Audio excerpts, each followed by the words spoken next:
Mchezo wa vipindi vyetu na kukumbusha tu kwamba leo tuko day 7, siku ya 7 katika ile safari yetu ya kuanza mwaka. Karibu sana.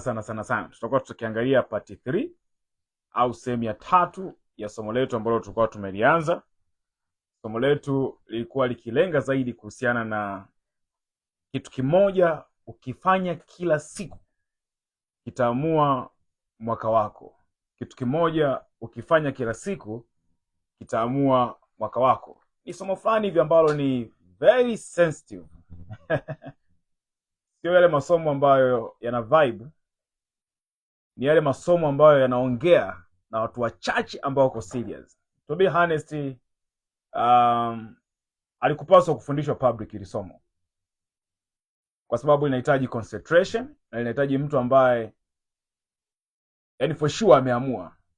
Sasa kila nikiwa naandaa vipande vya hili somo kimoyomoyo nimekuwa najisemea tu mwenyewe kwamba Mungu atawasaidia.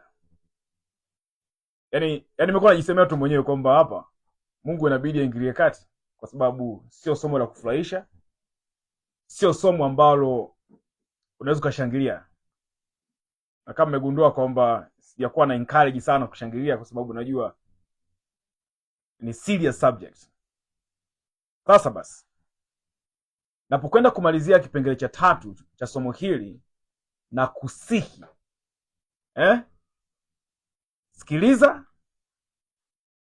itafakari, alafu chukua hatua. Hili ndio somo ambalo linabeba wana mapinduzi wa kweli. Hakuna mtu aliwahi kufanikiwa. Okay, kwenye maisha kuna watu aina mbili. Kuna kitu kinaitwa fighting to make a living. Okay, unapambana, unaamka asubuhi unarudi jioni, au unapambana unafanya mambo yako kwa lengo lipi? Ni maisha yaendelee. Wanaita maisha ya kila siku, making a living, yaani kuhakikisha haulali njaa. Hiyo ni type 1 ya watu. Type 2 tunaita record breaker, yaani watu ambao wanataka kuvunja rekodi. Tunaita stars. Yaani huwezi kuwa champion, huwezi kuwa shujaa, hauwezi kuwa bingwa kama hauja focus na kitu fulani. Never. Haiwezekani hata siku moja. Sasa hili ni somo la stars at the process, sio somo la wapigania matumbo. Hapana. Okay, tumeangalia vipengele viwili ambavyo vimepita na tukamilisha kipengele cha 3. Naomba nisirudie kwa sababu somo langu litakuwa refu kidogo la wakati huu. Tunaweza tukaenda zaidi ya muda ambao tumetegemea, na sitahitaji kulash kwa sababu nimeamua kumtengeneza mtu, lazima nimtengeneze. Yaani kama nimeamua kufundisha, wacha nifundishe. Sitaki kufanya bla bla. Kwa hiyo sitataka kurudia kitu gani tumejifunza katika masomo yaliyopita. Wacha tuende moja kwa moja kwenye somo letu. Somo letu katika kipengele cha 3 kinasema hivi: kipi ni kitu chako kimoja? Kipi ni kitu chako kimoja? Sasa hapa ndipo ambapo tutajua sasa tunapozungumzia kitu kimoja tunamaanisha nini. Tunapozungumzia uchague kitu kimoja maana yake nini, na tofauti yake ikoje? Hili ndio somo litakalobeba hayo yote. Tunasema haya ndio maamuzi ya watu wanaochukua hatima, people of destiny. Watu ambao wanasema, yani kuna maisha tunasema hivi, unaelewa kabisa hukuzaliwa duniani kusindikiza watu wengine. Na nini sisi mentor wetu wa confidence alikuwa anasema haukuzaliwa duniani kusindikiza wanaume wengine.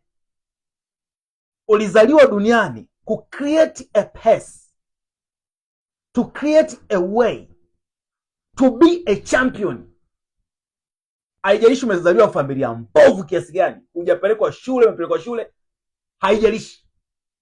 Sasa wale ambao wanajua kabisa kwamba nimezaliwa for change, sasa hii ndio somo ambalo linahusu. na changes haziletwi na a certain sector. No, changes inaanza kwako mwenyewe. Asa kwako kuikabili sekta fulani, kutengeneza wonders sekta fulani. Leo ukiangalia tunatafuta machampion kwenye kilimo, wakitajwa watu 5, wakitajwa watu 10 Tanzania ambao wamesababisha mapinduzi ya kwenye kilimo, uwepo namba 3, uwepo kwenye zile top 3. Wakitajwa manguli ambao wamesababisha tetemeko kwenye ishu ya mradi wa kuku, uwepo. Okay, leo wakitaja hautakuwepo. Unaangalia vipi miaka 3 ijayo? Wakitaja yale majina, hata wakitaja watu 50 haupo. Sio mbaya, no problem. Unaangalia vipi miaka 3 ijayo? Wakitaja watu kwenye sekta ya biashara uliopo, unaangalia miaka 3 ijayo, unajiona wapi? Asa njia ndio zinaanza kutengenezwa kwa kujiandaa leo, kwa kujua kitu kipi kwako ndio kitu kimoja. Hatima haibadilishwi na mambo mengi, inabadilishwa na uamuzi mmoja unaorudiwa. Uamuzi mmoja unaorudiwa. Watu wenye hatima hawachanganyi mambo. Watu wa kawaida wana malengo mengi, wanajaribu kila kitu na hujifariji kwa kusema niko busy for nothing. Siku nzima kuanzia asubuhi, ukimwambia hebu tufanyie evaluation ya kitu ambacho umefanya, haelewi. Amefanya nini kuanzia asubuhi? Haelewi. Kachanganyikiwa. Yani kachoka, sio kwa sababu amesababisha vitu vitokee. Amechoka kwa sababu amechanganyikiwa. Yani kachoka kwa sababu amechanganyikiwa. Ukiniuliza mimi leo nimefanya kitu gani? Nimefanya vitu viwili tu. Labda tuseme vitu vitatu. Cha kwanza, kuna garden yangu moja na design ya makopo tu ya kawaida, ambapo leo nilikuwa namalizia, nilikuwa naotesha.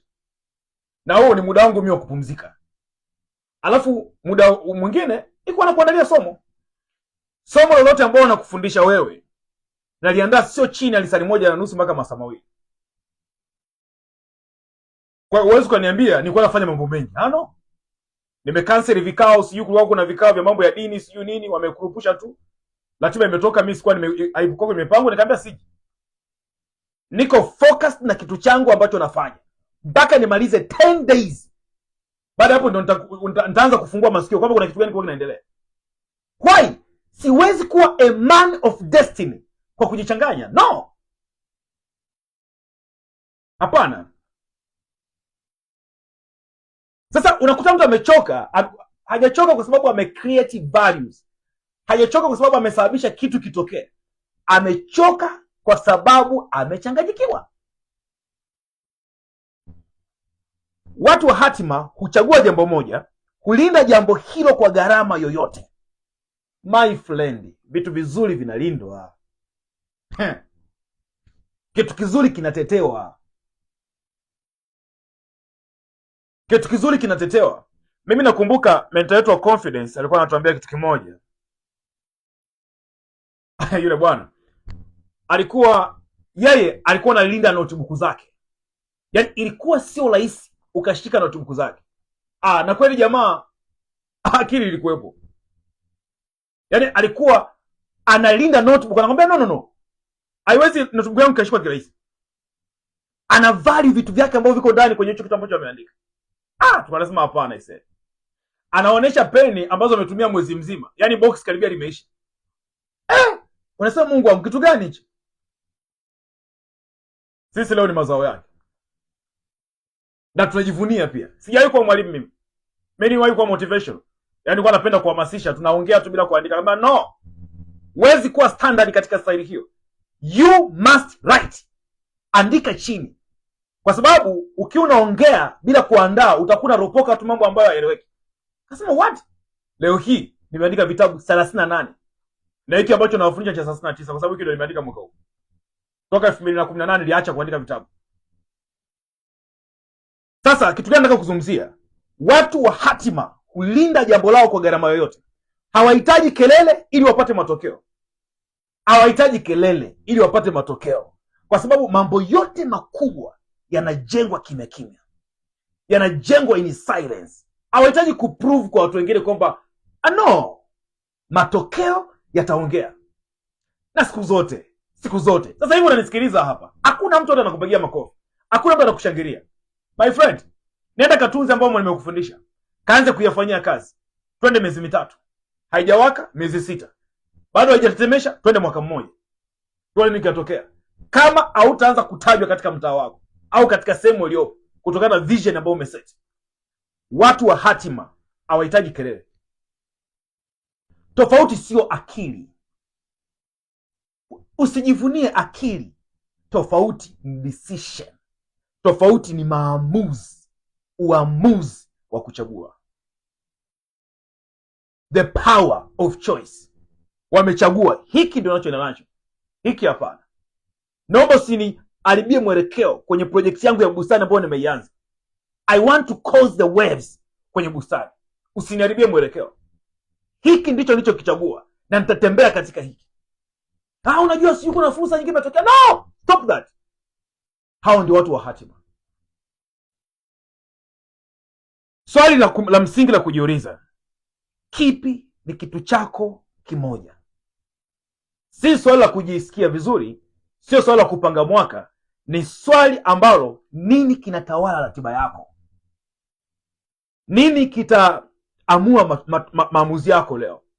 Nini kitaamua matumizi yako ya muda leo? Pesa yako ndogo ulionayo itaamua kwenda wapi? Nini kitaamua nani unaenda naye katika safari? Kuna watu leo wamewaangusha katika safari na mmehalalisha kwamba ilikuwa ni halali wawaangushe. Kila mtu ambaye uko nayo katika maisha yupo kwa sababu, yupo kwa kusudi. Kama kusudi lilishaisha, acha naye. Unajua huyu jamaa ndio tumenunua naye kiwanja. Sasa si sababu ilikuwa ni kununua naye kiwanja? Kwani kwenye kujenga naye gorofa mtakuwepo? Hapana. Hatima inaamua nani tunaenda naye, nani tunamwacha. Yeye alikuwepo kwa wakati huo kwa sababu hiyo. Sio lazima tukushikane kana kwamba mbona mapacha wanaachana? Mbona mapacha wanazaliwa wanakuwa pamoja na wazazi wao, kila mtu na maisha yake. Wanakuja kukutana, kila mtu wewe jamaa una bahati. Yaani mapacha tena wanasema una bahati. Sembuse na wewe mtu umekutana naye tu huko mtaani. Mtu ambaye haendi katika future unayotaka kuenda, leave him or her. Achana naye.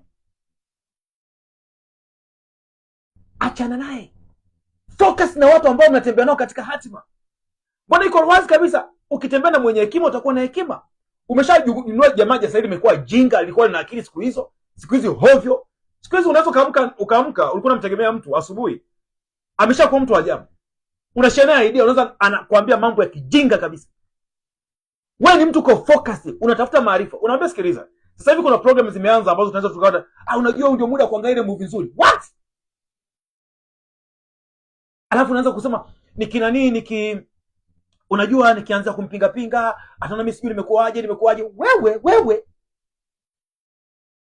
Wazazi tunawaacha na maisha yao. Si nenda kutafuta maisha yetu. Sembuse na huyo. Wewe. You're not serious. Hauko serious na vision unataka itokee. Mtu atembei katika vision yako. Mwache pembeni na hali yake. Okay, njia rahisi ya kumwacha unafanyaje? Focus na mambo yako. Kila kikutafuta lazima yuko busy. Kila kutafuta simu yuko busy. Baadaye mtumie message. I'm sorry niko kwenye meeting. I'm sorry nitakutafuta wakati mwingine lakini kwa sasa hivi niko busy kidogo. Au kama uko na wewe vipi? Join kwenye program ambayo inaendelea. Kama una Instagram, unajua una Instagram, andika platform, join na wewe usikilize, au YouTube kafuatilia. Na wewe mambo yako ya masemina sijui mambo ya mafunzo na wewe na wewe uchukaji tu. Maana leo, maana jana, maana juzi, maana kilikwenda. Naambia zima simu. Usipokubali, kuna kanuni moja nilijifunza kwenye kitabu cha hiki hapo, ngoja niwaoneshe. Lakini kwa muda kidogo hichi kitabu hapa. Alipatiaga yule mzungu ambaye alinipeleka Marekani. Ya 2014. Kina muhuri wake kabisa hiki hapa. Kinaitwa The Purpose Driven Life. Kimeandikwa na Warren. Kiweza ukikitafuta ukakisoma kina kizuri sana. Hiki kilifundisha formula moja ambayo ilinisaidia sana. Inasema hivi, hiyo formula inasema hivi, no success without growth. Hakuna mafanikio bila kukua. Haya. There is no growth without changes. Hakuna kukua bila mabadiliko.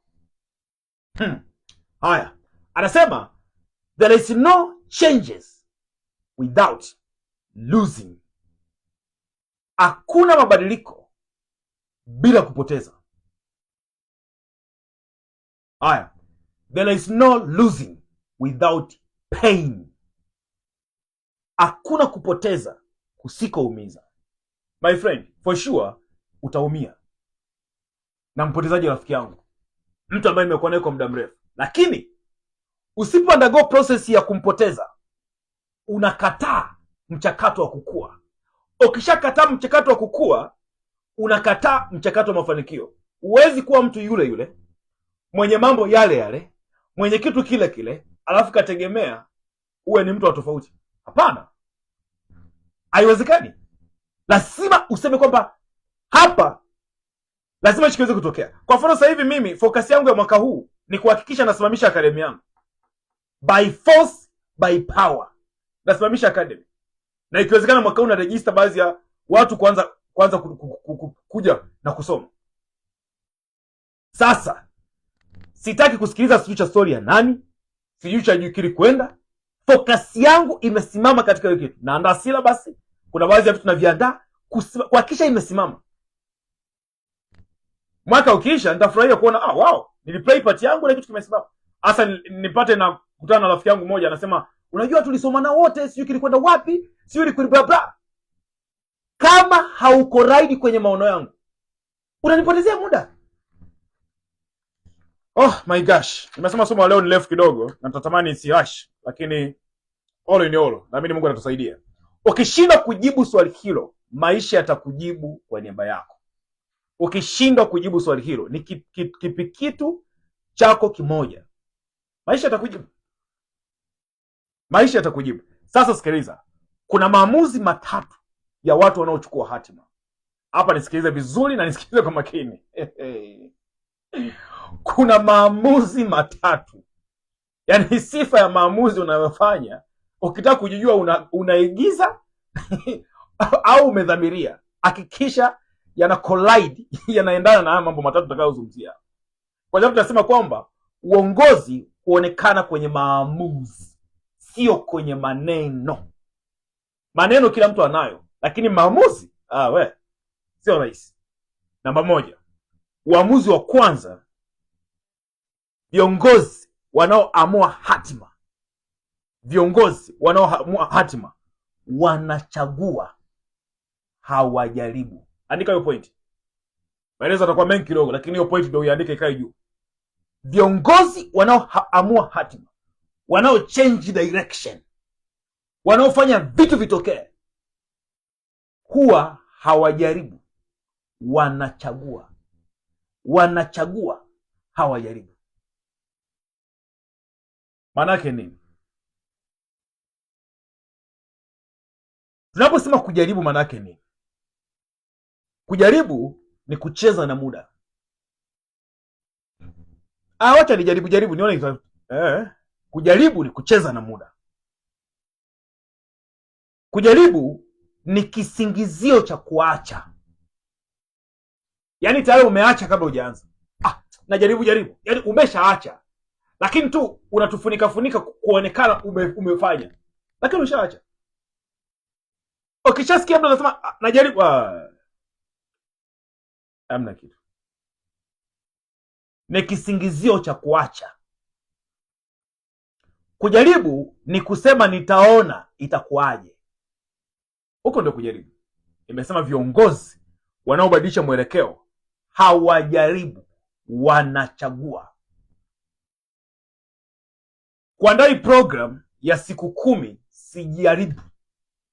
Kutoka day 1, yaani nimechagua kwamba nitasimama nayo mpaka kieleweke. Na wakati huo nikiwa nakumbuka nimefanya 10 days za kabla ya kufunga mwaka. Nikapumzika siku 2, nikazianzisha zingine. Sijajaribu, nimechagua kufundisha. Kwamba atapatikana mmoja, hatapatikana mtu, mimi nimechagua kufanya, kufundisha. Kuchagua manake nini? Kuchagua ni kuingia mkataba na price ya mafanikio. Kuchagua ni kuingia mkataba na gharama ya mafanikio. Tunaposema gharama ya mafanikio, manake ni maumivu ya mafanikio. Bentangu wa Kiroho anasema there is no star without a scar. A scar of a star is sacrifice. Yaani manake kuchagua ni kuamua kuingia mkataba na price ya mafanikio. Kwa sababu kuna sehemu moja inasema there is no prize without price. Hakuna tuzo bila gharama. Unataka kuwa star, lazima kuna kitu utafanya ambacho watu wengi wameacha, watu wengi hawapendi, watu wengi wamekimbia.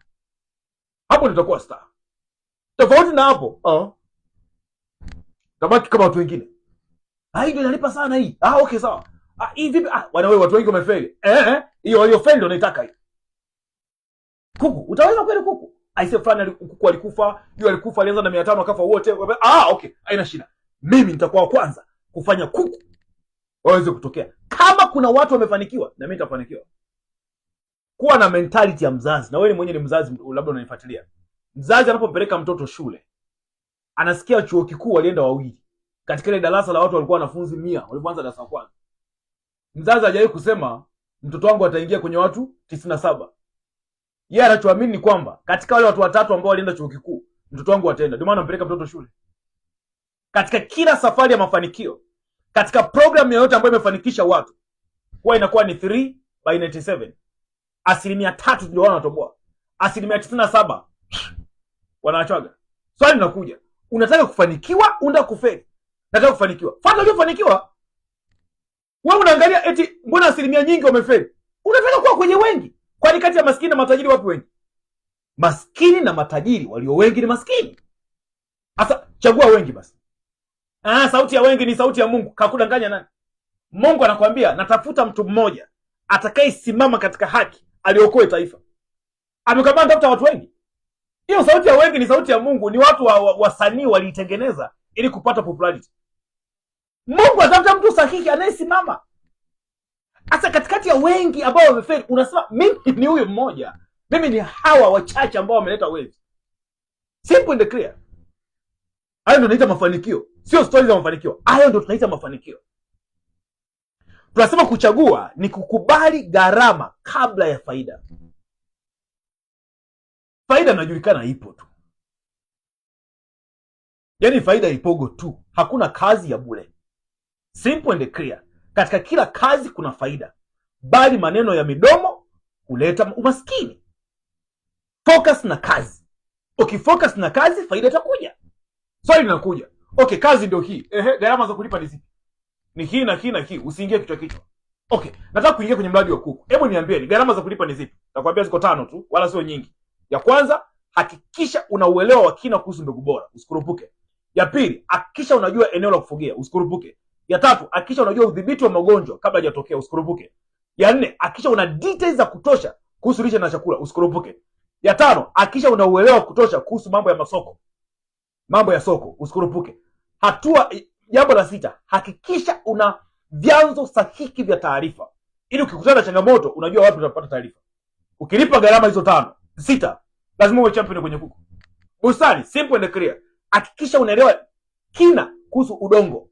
Hakikisha unaelewa jinsi ya kuandaa miche. Hakikisha unaelewa kuhusu mambo ya kudhibiti magonjwa.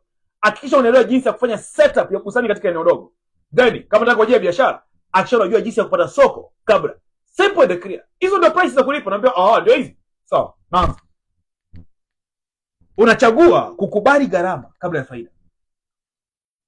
Namba 3 ni kufunga milango mingine. Kuchagua ni kufunga milango mingine. Wanasema nimeamua kufunga hii milango kwa ajili ya huu mlango. Nimeamua kufunga, haijalishi nyumba ni nzuri kiasi gani. Hata kama likiwa hekalu kiasi gani, huwezi ukatumia milango mitatu kuingia. Au utaingia. Utaingia mlango huu mmoja. Ina maana ukifocus na mlango mmoja, mingine haina kazi. Maisha ndio jinsi yalivyo. Tunapotaka kuingia kwenye mapambano ya mafanikio. Mafanikio ni kila mtu anaweza akatambulishwa kwa design tofauti. Lakini njia ya kupita kila mtu anachukua ya kwake. Hata wakati umechagua hii ndio njia yangu ya kunipeleka kwenye mafanikio, maana umefunga njia zingine zote. Una focus na hiyo njia kwanza mpaka kieleweke. Tofauti na hapo hamna. Tunasema ni kusema nitafanya hadi ifanye kazi. Huko ndio kuchagua. Nitafanya mpaka ifanye kazi. Huko ndio kuchagua. Okay. Nimejaribu kuelezea kwa kina kiasi hiki uelewe tofauti ya kuchagua na kujaribu. Kwa sababu usikanichanganyia mambo. Na sio ukasema bwana nimeshachagua mara nyingi sifanikiwi. Ulichagua kwa kina hicho nilichoelezea. Basi, mfano wa kawaida tu katika maisha. Okay, tunasema hakuna anayefanya mambo makubwa kwa kujaribu. Wengi wanaofanya mambo makubwa waliamua. Walichagua. Mfano wa kawaida, mtu anasema nitajaribu kuanzisha bustani. Nitajaribu kufuga kuku. Nitajaribu biashara mtandaoni. Mimi nakumbuka wakati nimesema sasa nataka nibadilishe upepo. Hii mambo ya kufahamika Arusha tu hapa. Nikitaka nifahamike zaidi Arusha nifanyaje? Nitabaki Arusha, lakini nataka nitafute njia nyingine. Okay. Wacha niingie mtandaoni. Miaka 3 napoteza pesa na sioni kitu. Sasa ina maana hii kitu haiwezekani au kuna watu waliumbiwa? Nikamwambia hamnaga hiyo kitu. Mimi kwenye maisha yangu sijawahi kuamini kwamba kuna mtu aliumbwa kufanikiwa. Sijawahi kuamini. Kwa sababu spiritual mentor wangu anasemaga yeye hakuna born leader. Hakunaga mtu amezaliwa kuwa kiongozi. Wote tunaukuta huku. Kama ulibahatika ukazaliwa kwenye familia ambazo zilikuwa zina misingi, hongera yako. Lakini leo chochote ambacho kinapatikana kwa mtu ambaye unamappreciate, wewe unaweza kujifunza. Issue ni moja tu. Kulipa gharama basi. Nikasema hapana. Nikapata mentor mmoja akanifundisha.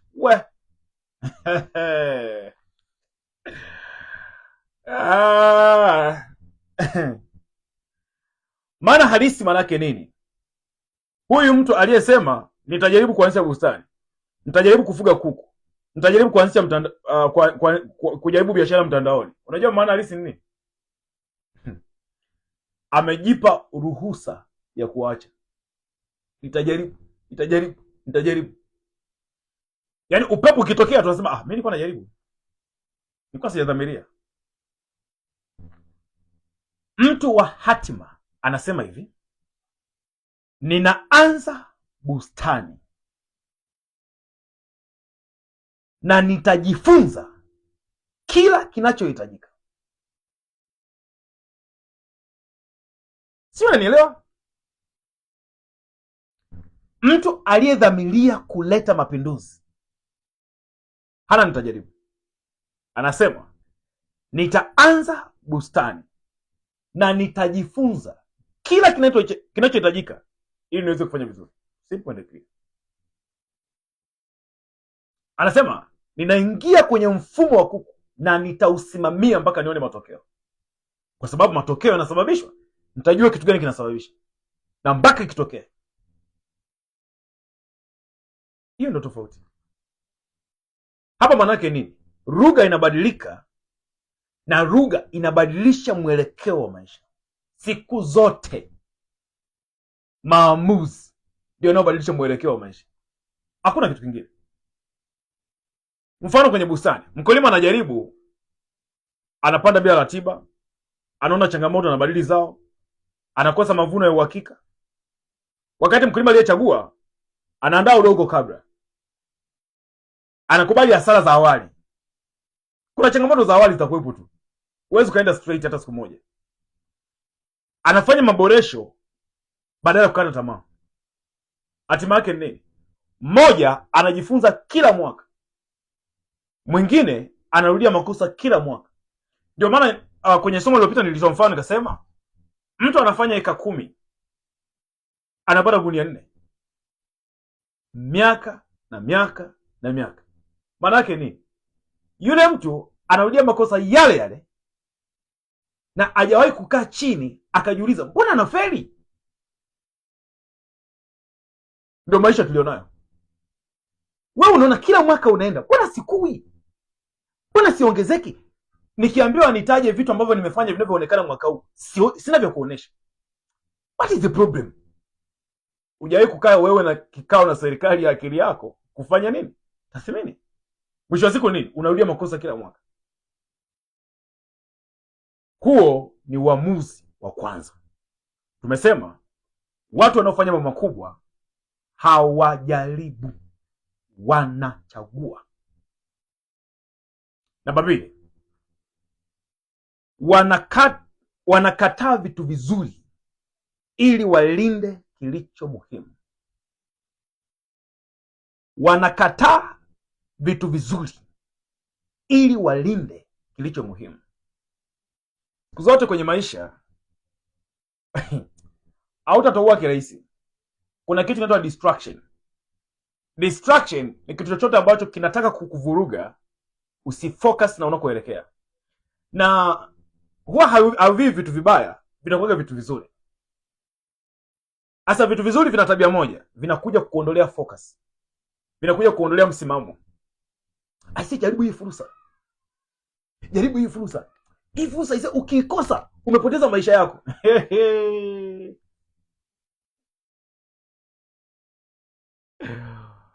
Kitaalamu wanasema hivi, huu ndio moja kati ya uamuzi ambao ni mgumu kupitiliza. Kwa sababu kwa kukosa elimu ya ufahamu, elimu ya kujitambua, unajua nini kinatokea? Hata kitu ambacho umeshikilia haujui kama ni sahihi au sio sahihi. Kwa kila siku una mawazo, hivi itakuwa sawa kweli? Nitatoboa kweli? Kwa nini? Umeingia kwenye kile kitu bila kuwa na program ya uhakika, bila kuwa na kujua watu gani wamefanikiwa katika hicho kitu. Kwa maana hata wewe mwenyewe hujachagua, umenajaribu. Kitendo cha kujaribu, huwezi kuweza kushinda kwenye hii namba 2. Huwezi kukataa kitu kizuri. Na ile nani ya kimaskini nasema, sasa si nikishika hiki na hiki hapa, nikikosa huku napata huku, nikikosa huku napata huku, mwisho wa siku nakosa kote. Watu wengi hawashindwi kwa kufanya vitu vibaya, wanashindwa kwa kufanya vitu vizuri visivyo vyao. Wanashindwa kwa kufanya vitu vizuri visivyo vyao. Na kama sasa hivi kwenye ulimwengu wa internet, hatari sana. Hatari mno. Ukiangalia mtu uliyesoma naye unasema, huyu jamaa ameniacha tayari sasa. Kwa mfano mimi nakumbuka vijana ambao tumesoma nao vyuo nini, maamuzi ambayo mimi nimeyafanya miaka 10 iliyopita, wengi ndio wanafanya siku hizi. Kama miaka 2 imepita na nini, maamuzi yangu kila maamuzi yanakuwa magumu. Yaani wengi ndio wanafanya siku hizi. Sasa mmoja akajikoroga tu, akajikompea na mimi, ameshaondoka kwenye ramani. Sasa isha msingi ni kufocus na kitu chako na kuamini kila mtu amefika alipofika. Unajua, ukiona wenzako waliokutangulia wanakuletea distraction, acha kuwafuatilia. Kama umeshajua kitu gani utafanya, kitu gani utasimama nacho, ukishajua kwamba kuna watu ambao ukiwafuatia wanakuletea distraction, kama umewafollow, block. Focus na kitu chako. Kama unaweza na haufanyi chochote mtandaoni ambacho kina maana, futa kabisa na hiyo account. Baki na vitu vingine, WhatsApp nini, kama na program basi. Hizo sio ma Instagram, ma Facebook, au na program yote ya maana, futa. Sio lazima. Sisi kwenye imani unaambiwa kama jicho linakuzuia kuingia kwenye ufalme wa Mungu, litoe. Kama ni mkono, kata. Sasa haimaanishi haimaanishi kwamba tukate mkono au tukate ndani ya. Ina maana kuna tabia mbovu ambazo zinatufanya tukakwama kuingia kwenye mafanikio. Ziondoe zile tabia. Ziondoe. Tofauti na hapo zitakupotezea ramani. Mimi siku zote nikishagundua kwamba kuna mtu ananipotezea mudi, amina delete number. Futa. Sitaki shida mimi. Yaani mtu ananiletea hapana. Hata kwenye hizi mambo ya Facebook, sio Instagram, mtu ananiletea fyoko na najua kabisa wewe unaniletea vitu vya kijinga vya mtandaoni. Na block. Sitaki. Mimi sijaenda mtandaoni kutafuta followers. Hapana, mimi nimeenda kutafuta watu ambao wanaweza kusimama na kitu changu. Challenge za kijinga mimi sitaki. Wala sizitaki hata kidogo. Kama mimi sija play part yangu, nitajua sija play part yangu. Nita apologize, nita play part yangu. Lakini mtu anakuja ananiletea tu mambo anafuta. Sitaki. Sitaki kabisa. Sitaki kabisa. Wala sitaki hicho kitu. Kwa hiyo hakikisha vitu ambavyo unaona kabisa hivi havikuletei mwelekeo wa unakoenda. Kwa sababu mwisho wa siku ukishinda kucontrol, time is going my friend. Muda unatembea. Leo una nguvu hata ya kuona hicho ambacho kinaendelea. Itafika pointi. Aya. Mimi naongea na watu kila siku. Yaani unaona mtu kabisa ni neema ya Mungu inayotokea imsaidie. Unaongea naye kwenye simu. Yaani unaona kabisa neema ya Mungu imsaidie. Baki unamuombea kabisa na kumuombea Mungu amsaidie. Tofauti na hapo. Sasa hivi umepata chance kwamba unaweza kujipambania, unaweza kutoka ukatengeneza ka opportunity kako. After linakuja lijitu lingine na kuletea vitu vya ajabu ajabu. Afu na wewe tu na entertain. This is life, we need to be serious. Unahitaji kuwa serious na maisha yako. Hakunaga mtu mzima anakuwa na marafiki. Marafiki wao ni mtu mzima unatafuta marafiki wa nini? Hakuna mtu mzima na marafiki. Marafiki wa nini? Mtu mzima ana wateja, ana partners, ana walimu, ana mentors basi. Marafiki, friends. Adult friends. Yaani kwa ajili ya nini marafiki? Kama kuna mtu wa kumsaidia, anasaidiwa anaondoka. Kuna mtu anakusaidia, huyo ni mentor wako, ni mwalimu wako. Unamlipa, mnaachana. Huyu ni mteja, mnaongea naye kiuteja, mnamalizana naye. Masharti ni haya hapo, utaratibu ni huu hapa. Imeisha hiyo.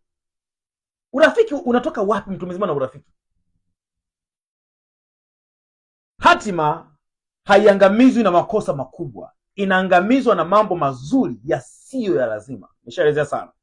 Maisha ya kila siku, mfano, kila fursa inaonekana nzuri. Kila biashara inaonekana inalipa. Kila mwaliko unaonekana una muhimu. Mheshimiwa. Ngoja nikupe siri moja, ni ngumu kidogo. Lakini kwenye haya maisha, ngoja nikwambie hichi kitu ni kigumu kidogo kukimeza, lakini kuna mtu kitamsaidia na kuna mtu kitampoteza. Sasa omba Mungu kisikupoteze. Kwa sababu ya kutokuwa na uelewa wa kusudi la kuishi duniani, na labda inawezekana kuchelewa kujitambua, tumejikuta tunaishi kwenye maisha ambayo tuna hofu na kesho tusiyoijua. Vikundi vingi tulivyonavyo mtaani, vingi vinatupotezea muda. Kwa nini tunavyo? Tunavyo kwa sababu tuna hofu ya maisha. Kikundi cha kufa na kuzikana. Kwa nini kipo? Kipo kwa sababu kuna hofu ya maisha. Aliyekuwa mtajiri wanafanya vikundi. Na nimeshaanza kusema mwanzoni. Naomba nikiwa naelezea hapa uninoti vizuri. Nimeshaelezea mwanzoni kwamba kuna mtu itamsaidia, kuna mtu itampoteza. Sasa Kama akili yako ni ndogo itakupoteza. Ikiwa kubwa utafikiri kwa namna unataka kufikiri. Tajiri ana vikundi. Na kama wana vikundi, wana kitu kinaitwa business community. Sio vikundi vya kufa na kuzikana. Wana kitu kinaitwa business community. The priority sio kuzikana. Kipaumbele ni business. Hivyo vitu vingine ni vya ziada. Sio kipaumbele. Sio kipaumbele. Kwa nini? A man or a woman of value, mtu yoyote wa thamani hawezi kususiwa kwa chochote. Hawezi kususwa kwa chochote. Na tunapozungumzia mtu wa thamani, ni mtu wa watu. Ni mtu ambaye anasababisha mabadiliko ya maisha ya watu wengine. Kwa maana yake nini? Maisha yake yapo kwa watu. Sio kwa sababu ana hofu ya maisha ya kesho. Ni kwa sababu ana play part yake kwenye safari ya mafanikio aliyonayo. Sasa maana yake nini? Maana yake ni hivi. Ukitaka kuishi maisha ambayo hayana hofu, play your part. Sababisha vitu. Kwa sasa hivi endelea na hizo community tulizonazo na kila kitu nani, lakini elewa kitu kimoja, kwamba hautakuwa mtu wa thamani kwa sababu kuna communities ambazo umezicreate, ambazo at least basi kuna siku zitaweza kukusaidia. Community ambayo inaweza kukusaidia bila unafiki wowote ni ile community ambayo umeimpact, umeempower, umefanya watu wakasema, yule jamaa aisee amekuwa msaada sana kwenye jamii, amekuwa msaada sana kwenye mchango, amekuwa msaada sana kwenye hiki na hiki na hiki na hiki. Sio amekuwa msaada. Kuna mtu anapongeza kwa sababu kuna community. Wale wanaopongezwa ni wale watu ambao wanaleta impact bila kuombwa. Bila kuombwa. Najua sio kitu kirahisi sana kukipokea, lakini mwisho wa siku huo ndio kweli. Okay, tunasema kwamba kila fursa inaonekana nzuri, kila biashara inaonekana inalipa, kila mwaliko unaonekana muhimu, lakini hakuna kinachopata uzito, hakuna mfumo unaokuwa. Hiyo ndio shida. Mtu wa hatima huuliza, je, hili linachangia kitu changu kimoja? Hili jambo linachangia kitu changu kimoja? Kama jibu ni hapana, anakataa bila hatia. Unaweza kukataa, lakini utajuta kwa nini ulikataa. Lakini mtu wa hatima anajua kwamba kuna wakati lazima nifunge mkanda, nilipe gharama zinazotakiwa ili niwe mtu wa tofauti kesho. Kwa hiyo nimereject huu mwaliko, nimereject haya mahusiano kwa sababu nataka kuwa mtu wa tofauti kesho. Kwa hiyo najua nitaumia, lakini there is no way. Lazima nilipe hii gharama. Lazima nilipe hii gharama. Kwa mfano wa kawaida tu, kwenye maisha ya kawaida, mfano wa kawaida kwenye kuku, huyu mtu ambaye hana kitu chake, anaamua kuwa mfugaji wa kawaida, anachanganya kuku wa kienyeji, broiler na layers, anafuga. Anatafuta ushauri kwa kila mtu, gharama zinapanda, faida inapotea. Mfugaji wa hatima anachagua mfumo mmoja, anakataa kuongeza aina nyingine, ana focus na kile kitu ambacho anakiamini, anaboresha ufanisi badala ya wingi. Kuna tofauti kati ya kuboresha wingi na kuboresha ufanisi. Yeye anaboresha ufanisi badala ya wingi. Matokeo yake nini? Mfumo wake unaanza kujilipa taratibu na maisha yanatokea. Rafiki yangu, hiyo uamuzi namba 2 wanakataa vitu vizuri ili walinde kitu kilicho muhimu ni mgumu kidogo, lakini ndio hivyo, upokee. Uamuzi namba 3, wanakubali kutoeleweka mapema.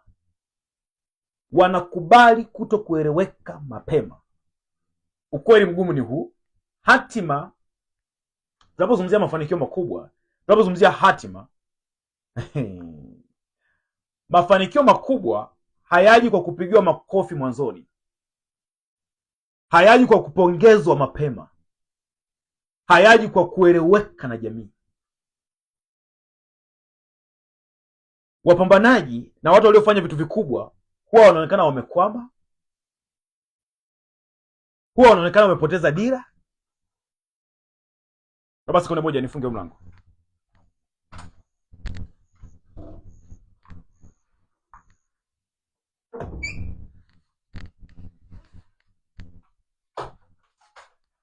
Huwa wanaonekana wamechelewa, wanaonekana washamba, wanaonekana zimeruka, wanaonekana vichaa. Hayo yote huwa yanatokea, yote huwa yanatokea. Kwa sababu gani? Wanajenga kisichoonekana. Kwa sababu ili mtu akupigie makofi lazima aone kitu. Hataki kuona maluelue, anataka kuona kitu. Na atakupigia makofi kwa sababu anajua akimaliza kukupigia makofi atapata kitu kutoka kwako. Sasa haoni. Jamii mara nyingi inataka reward ya hapo kwa hapo. Kwa kama hujafanikiwa hauna mchango kwao. Sasa kwa mfano tu wa maisha ya kawaida. Unapochagua kuamka mapema, unapochagua kuweka ratiba, unapochagua kujifunza kila siku, watu watasema unajitesa. Maisha hayahitaji pressure. Relax kidogo. Kwa sababu wewe unaona miaka 3 ijayo, wao wanaona sasa hivi. Hiyo ndio shida. Mfano wa bustani ya kawaida, mkulima wa hatima anasema anaonekana hana mavuno miezi 3 ya kwanza. Sababu ataandaa udongo, ataandaa miche, ataandaa hiki, anahangaika hapa na pale. Jirani anaanza kumcheka, anasema huyu naye ana kila siku maudongo. Mimi nakumbuka kuna bustani kwa naweka. Sasa kuna udongo tunanunua. Udongo unaingia. Udongo ni huyu mtu kwa ndani anafanya nini? Tulipoanza kutangaza kwamba tunauza mboga, ndio walijua kwamba tulikuwa tuchezi. Lakini hakuna mtu alielewa. Hakuna mtu alielewa na kila mtu alikuwa anasema mambo yake. Na wengine wanakata tamaa kabisa katika safari ya kitu ambacho unafanya. Wanakata tamaa, wanakuacha mwenyewe. Wanakwenda mwenyewe. Lakini msimu unapobadilika, unapoanza kuvuna, unaacha unaulizana maswali na unafanya vitu vikubwa. Simple and clear. Yaani ndio maisha jinsi yalivyo.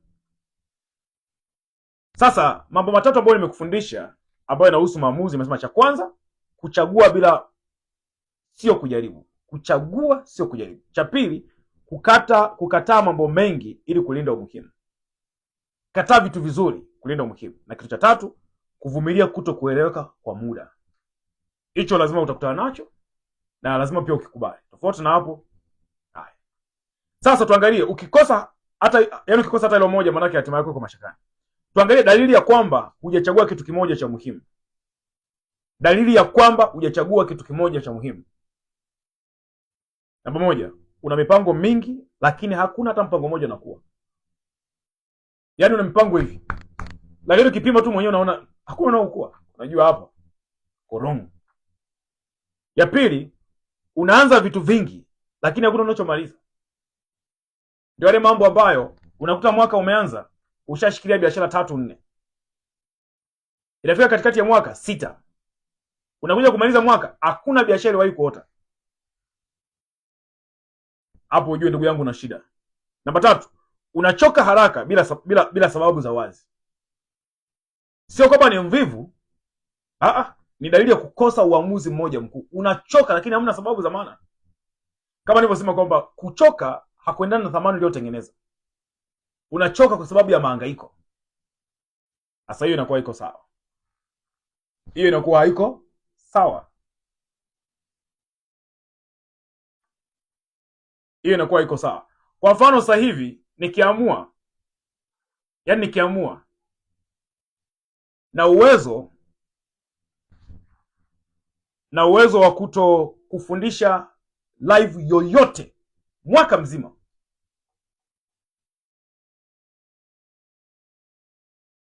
yaani nikafocus tu na vitu vingine, sifundishi kabisa Instagram.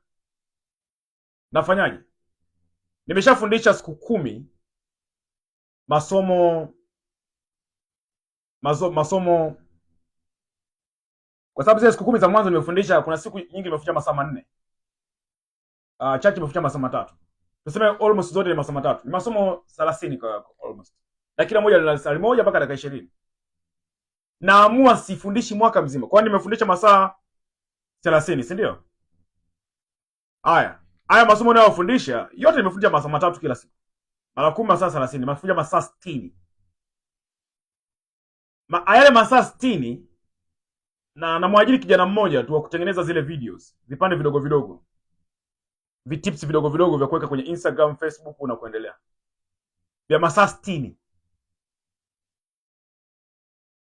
Yale masaa 60 nikiagawanya kwa dakika 3, yaani dakika 3 masaa 60 ni vipande nafikiri vingi sana, vingi mno, ambao vinaenea mwaka mzima. Naweza nisionekane kwenye mtandao tena mwaka mzima, na nikaendelea tu busy na biashara zangu zingine, focus na wanafunzi wangu walioingia kwenye program basi, na wengine mtaendelea kuja kwa kuona vipande hivyo ambavyo nimewafundisha. Wala si share kitu kingine chochote, wala sionekani live.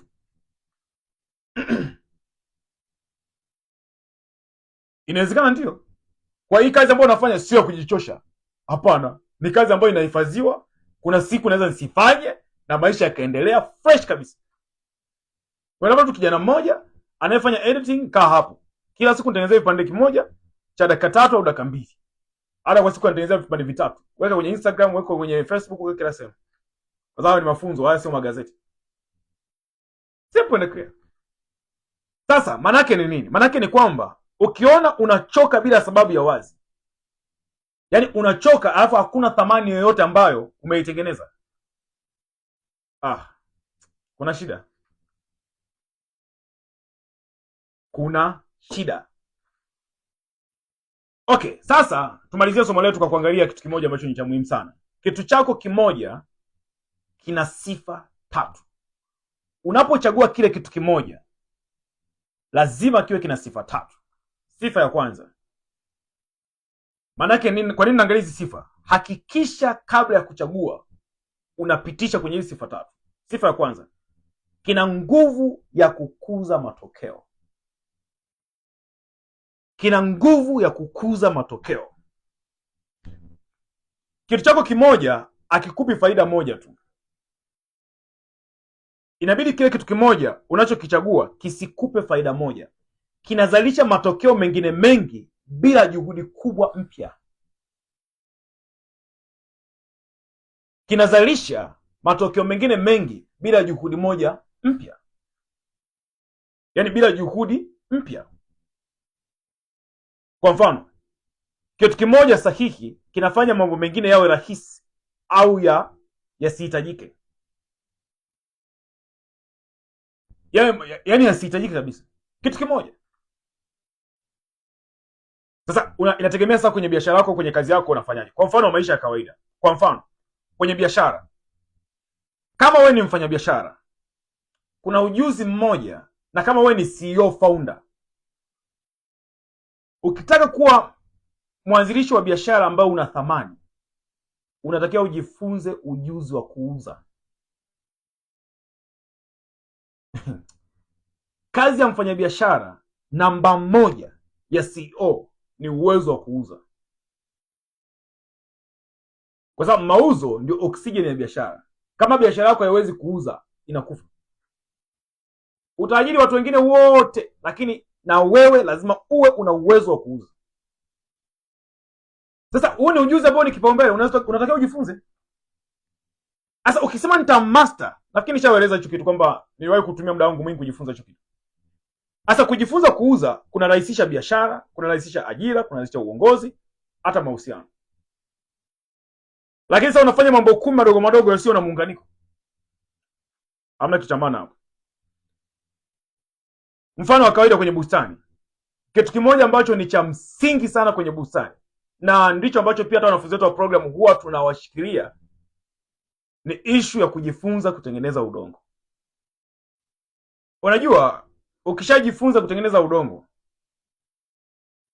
ni sawa na kwenye mradi wa kuku umemaster issue ya kupunguza gharama za chakula. Ukishashinda udongo kwenye bustani, huna bustani. Na kuna tofauti ya kuchanganya udongo na kutengeneza udongo. Tunazungumzia kutengeneza udongo. Kutengeneza udongo inaweza kuchukua wiki 3 mpaka mwaka mzima. Inaweza kuchukua mwezi mmoja mpaka mwaka mzima. Fanya unachofanya, lakini hakikisha unajua jinsi ya kutengeneza udongo. Kama upo kwenye industry ya kuku, hakikisha unajifunza jinsi ya kupunguza gharama za chakula. Okay, yako mambo mengine mengi. Kumbuka nazungumzia jambo moja, sawa? Yako mambo mengine mengi unatakiwa ujifunze, magonjwa, nini na kila kitu. Lakini issue ya kwanza kwa mfano kwenye kuku watakula kila siku. Ukitaka kumasa vizuri kwenye soko, lazima ujue jinsi ya kupunguza gharama za uendeshaji. Sasa 65% mpaka 75% ya gharama za uendeshaji wa mradi wa kuku ni lishe na chakula. Sasa maana yake ni nini? Huwa inakuwa hivi. Tujalie kwa mfano wewe umemaster kutengeneza chakula kilo moja unateza kwa shilingi 600. Mwenzako ananunua kilo moja shilingi 1000. Maana yake ni hivi. Kabla hamjaenda kuuza bidhaa, wewe tayari umeshapata faida ya shilingi 400 kabla yeye hajapata faida yoyote. Ina maana kama tayari umeshapata faida ya shilingi 400, yeye akiingiza sokoni unaangalia amepata faida shilingi ngapi? Amepata faida shilingi 500. Mimi nataka nipate faida shilingi 100. Yeye akipata faida shilingi 500, ukishusha kupata faida shilingi 100, ukijumlisha na ile 400 ambayo umepata kwenye chakula ni 500. Ndio hiyo mbinu ambayo matajiri wanafanya. Ndio maana ukuta sokoni ndio wanaotawala soko la biashara. Simple and clear. Biashara ni kitu rahisi hivyo. Wala kitaji complication nyingi. Lakini manake nini? Manake ni kwamba kuna kitu kimoja umejifunza in details kikakufanya ukawa champion. Athari zake ni nini? Kwa mfano ukijifunza kuandaa udongo sahihi. Athari zake, yani kitu gani kitakuwa faida zaidi? Tumesema sifa moja ya kitu kimoja kiwe kina nguvu ya kukuza matokeo. Sasa imagine umejifunza ukasema kitu kimoja lazima ni master kwenye issue ya udongo. Kama ni issue ya bustani. Kama ni issue ya kuku ni master kwenye issue ya lishe na chakula. Okay, sawa. Kwenye udongo sasa, maana yake nini? Magonjwa yatapungua, ukuaji utaongezeka, mavuno yataongezeka pia. Gharama za pembejeo zitashuka. Na ukupanda zaidi, ukufanya zaidi. Uliboresha tu kitu kimoja. Hiyo ni sifa ya kwanza. Sifa ya pili, lazima uchague kitu ambacho tunasema kinachokula muda mdogo lakini kinatawala siku nzima. Hicho kitu kinakula muda mdogo lakini kinatawala siku nzima. Kitu hicho kimoja hicho. Haya. Hakichukui saa nyingi, lakini kinatoa mwelekeo wa siku nzima. Yaani dakika 30 sahihi zina nguvu kuliko masaa 10 yasiyo na mwelekeo. Hili nilijifunza kwenye kitabu cha 820 Rule Principle. Yaani maamuzi ambayo unayafanya ndani ya dakika 30 yana maana kubwa kuliko masaa 10 ambayo hayana mwelekeo. Imagine. Asa sifa ya pili tunasema kinachokula muda mdogo lakini kinatawala siku nzima. Maana yake nini? Kwa mfano wa maisha ya kawaida. Ukiamua ukasema nitashikilia kitu kimoja kupanga siku yangu mapema asubuhi. Faida yake nini? Inaokoa masaa ya kuchanganyikiwa mchana. Tuchukue mfano kwenye kuku. Kitu kimoja ukasema kitu kimoja ambacho nitakifanya, ambacho nitaweka kipaumbele ni kukagua afya na mazingira kila asubuhi. Haita kuchukua muda mwingi. Dakika 20 tu kwa siku. Kukagua afya na mazingira kila asubuhi. Nikiamka, hicho lazima nifanye. Nitapita kwenye banda, nitakagua. Sasa angalia kinachotokea. Muda huu mdogo wa dakika 20 unatoa mwelekeo wa mradi wote. Kivipi? Utagundua matatizo mapema, utazuia vifo, utapunguza gharama kubwa za baadaye. Sasa hicho kitendo kidogo tu kimoja umekifanya, lakini kimebeba siku nzima na kunusuru mradi mzima. Sifa ya tatu. Kinacholazimisha kukua. Chagua kitu kimoja ambacho kinakulazimisha kukua. Of course, kinaweza kikakukela kidogo. Yaani kinaweza kinakuumiza kidogo. Lakini pointi ya msingi ni kwamba chagua kitu ambacho kinakulazimisha kukua. Kama kipo rahisi sana, akikuumizi, akivutii, achana nacho. Akinavutia, achana nacho. Hicho kitakuwa akifai. Kitu chako kimoja kinapaswa kukufanya uwe mtu wa tofauti baada ya miezi mitatu. Jiulize hilo swali. Hivi nikiamua kusimama na hichi kitu, nitaumia? Okay. Mafanikio ni uchaguzi, rafiki yangu. Kuchagua kufanya hii program ya siku 20, nimechagua. Lakini sio rahisi. Lakini swala la kujiuliza ambalo ndio la muhimu kulingana na point ambayo nimekuelezea hapa. Huu uchaguzi ambao nimeufanya wa kuamua kuongea siku 20, siku 10 kabla ya mwaka na siku 10 za mwanzo baada ya mwaka. Je, zinaweza zikanifanya ahazi na programu yangu na future ya kampuni yangu ikabadilisha matokeo ndani ya miezi mitatu ijayo? Yes, sio miezi mitatu ijayo, miaka mitatu ijayo. Sio tu miezi mitatu ijayo kwa upande wangu mimi, miaka mitatu ijayo. Mfano mmoja nimeshawapa hapo kwamba naweza nikaamua nisifanye mwaka mzima, na inawezekana ikatokea. Nilikuwa sijapanga, lakini inawezekana ikatokea kwa sababu nataka kufocus na kitu kingine. Nataka kufocus zaidi na wanafunzi wa program kwa kiasi kikubwa sana, kwa sababu kuna aina ya future ambayo kuna program mpya nimeitengeneza, nataka ni focus nao zaidi. Kwa inawezekana, sijasema ndivyo, lakini inawezekana. Kama kutakuwa na vinginevyo sijui, lakini inawezekana. Hicho kitu kimoja ambacho umekichagua lazima kihakikishe kinakubadilisha miezi mitatu ijayo. Mfano kwenye bustani, kitu kimoja labda inawezekana kujifunza soko kabla ya kupanda. Inawezekana labda tuseme umeamua kuchagua kujifunza soko kabla ya kupanda. Yaani ukaanza kwanza kupata picha ya kitu gani ambacho unaweza ukafanya ukauza na nini. Sasa hichi kitu kimoja sio kitu cha kufurahisha, kinakukera. Kwa sababu gani? Kinahitaji mawasiliano ya watu, kinahitaji data. Kama kinavyotokea. Lakini ndicho kitakachotofautisha kati ya mkulima wa faida na mkulima wa bahati. Simple. Rafiki yangu, mimi nafikiri nimemaliza. Sio mbaya, nimeongeza sio muda mwingi sana, lakini nafikiri nimemaliza. Are you happy? Umeenjoy? Najua sio kitu cha kuenjoy hiki. Sio kitu cha kuenjoy my friend. Kama umeenjoy sawa, lakini umejifunza chochote, nione maua yako hapo au nione comment yako. Okay sawa. Naomba nimalizie kwa jambo moja. Zoezi la maamuzi. Andika mambo matatu yatakusaidia mbele ya safari. Andika mambo matatu yatakusaidia mbele ya safari, rafiki yangu. Sasa hili ni zoezi unatakiwa ufanye wewe la maamuzi. Maswali matatu ya kujiuliza. Namba 1. Lakini jambo la msingi kabla hujaanza kuandika, jiandikie bila kujitetea. Haya maswali matatu, jiandikie bila kujitetea. Namba 1. Kama ningelazimika kuchagua jambo moja tu. Kama ningelazimika kuchagua jambo moja tu kwa miezi 12 ijayo, lingekuwa nini?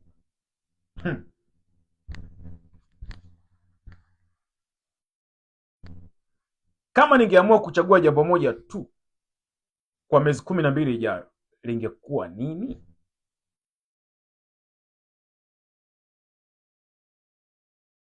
Na imani umeandika. Swali la pili. Ni kipi nikikifanya kila siku? Ni kipi nikikifanya kila siku maisha yangu hayawezi kubaki yalivyo?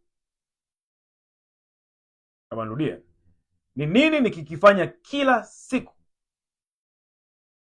Ni nini nikikifanya kila siku maisha yangu hayawezi kubaki yalivyo? Hilo ni swali la pili. Swali la tatu na la mwisho, ni kitu gani kimekuwa nikikikimbia?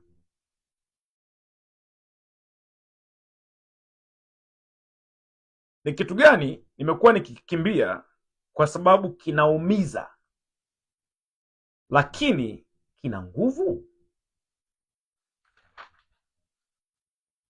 Ni kitu gani nimekuwa nikikimbia kwa sababu kinaumiza lakini kina nguvu? Hayo ndio maswali matatu ambayo ukijiuliza ukayafanyia kazi yatakupatia mwelekeo wa kitu cha kusimama nacho. Rafiki yangu, mimi naamini Mungu yuko pamoja na wewe na naamini Mungu atakusaidia. Kama uko serious, unatamani tukushike mkono hatua kwa hatua kupitia programu zetu za Bustani na Kuku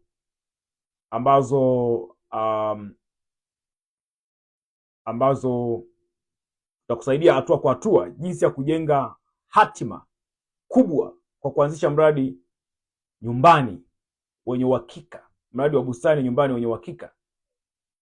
Tuandikie neno program WhatsApp kwenye nambari ya 0761 825 808, 0761 825 808. I hope umeenjoy na tumaini langu kubwa umejifunza zaidi kuliko kufurahia. Nenda kafanyie kazi. Miezi 3 ijayo tukikutana, tusiombane nauli, tusiombane la kula, tupige stori za kitajiri kwamba I say nilifanyia kazi jambo moja uliniambia. I see my life has changes. Okay, afurahi zaidi. Ushauri wangu wa bure kabisa, ondoa kila distraction, ondoa kila kitu kizuri kinachokuzuia kufikia kitu chako muhimu. Mwaka ndio umeanza, leo ndio kwanza siku ya 7. Kosa moja ambalo linaua hatima za watu wengi sio vitu vibaya, kinachoua hatima za watu wengi ni vitu vizuri. Ondoa vitu vizuri, focus na vitu vya muhimu. Nakuja kunishukuru. Okay, all the best, enjoy.